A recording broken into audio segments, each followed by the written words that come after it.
Mark 7. And there are gathered together unto him the Pharisees, and certain of the scribes who had come from Jerusalem, and had seen that some of his disciples ate their bread with defiled, that is, unwashen hands.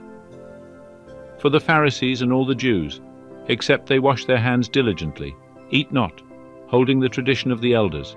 And when they come from the marketplace, except they bathe themselves, they eat not.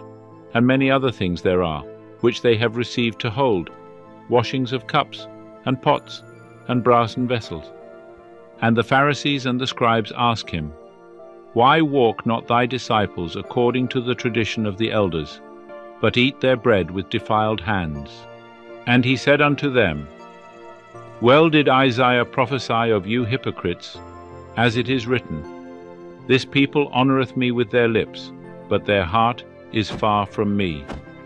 But in vain do they worship me, teaching as their doctrines the precepts of men. Ye leave the commandment of God, and hold fast the tradition of men. And he said unto them, Full well do ye reject the commandment of God, that ye may keep your tradition. For Moses said, Honour thy father and thy mother, and he that speaketh evil of father or mother, let him die the death.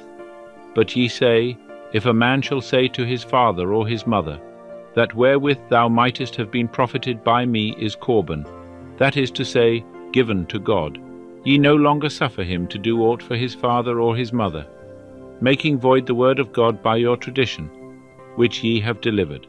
And many such like things ye do. And he called to him the multitude again, and said unto them, Hear me all of you, and understand.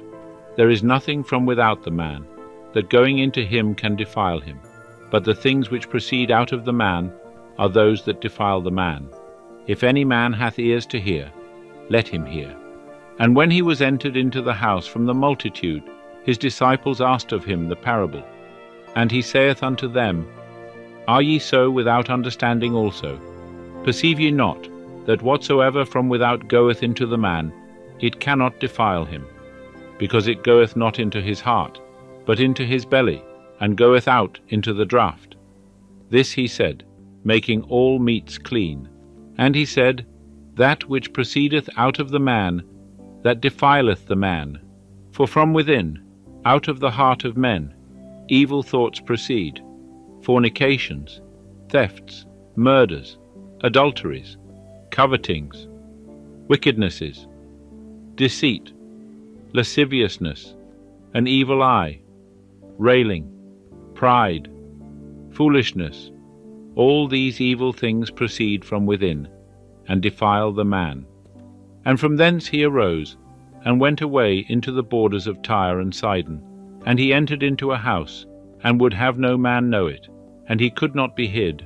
But straightway a woman, whose little daughter had an unclean spirit, having heard of him, came and fell down at his feet. Now the woman was a Greek, a Syrophoenician by race, and she besought him that he would cast forth the demon out of her daughter.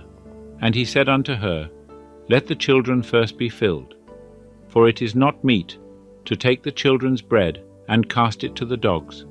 But she answered and saith unto him, Yea, Lord, even the dogs under the table eat of the children's crumbs. And he said unto her, For this saying go thy way, the demon is gone out of thy daughter. And she went away unto her house, and found the child laid upon the bed, and the demon gone out. And again he went out from the borders of Tyre, and came through Sidon unto the sea of Galilee, through the midst of the borders of Decapolis. And they bring unto him one that was deaf, and had an impediment in his speech, and they beseech him to lay his hand upon him. And he took him aside from the multitude privately, and put his fingers into his ears, and he spat, and touched his tongue, and looking up to heaven, he sighed, and saith unto him, Ephphatha, that is, be opened. And his ears were opened, and the bond of his tongue was loosed, and he spake plain. And he charged them that they should tell no man. But the more he charged them, so much the more a great deal they published it. And they were beyond measure astonished, saying, He hath done all things well. He maketh even the deaf to hear, and the dumb to speak.